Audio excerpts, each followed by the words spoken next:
I am the Tofu Golem. Please enjoy the video.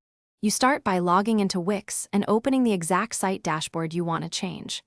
Once in, click Edit Site to open the Wix editor or Editor X depending on your project. Make a quick backup by duplicating the site or saving a new version so you can revert if needed. Next, locate the site structure panel and the pages list. This gives you immediate control. From here, decide whether you're changing a template-wide style or one specific page and proceed. Now you change the layout and visual systems.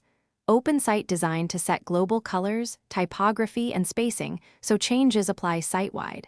Then adjust strips, columns, and containers to control how content flows on different breakpoints.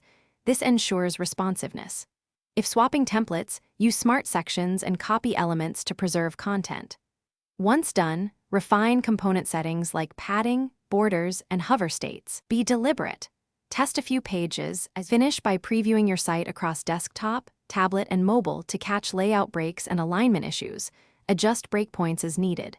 Make sure header and footer are consistent, update SEO titles, meta descriptions, and verify all links and forms work.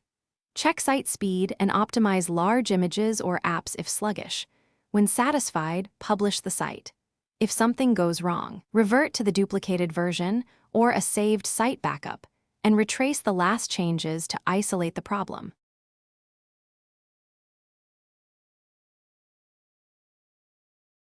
Thanks for watching. Consider subscribing if we helped you today.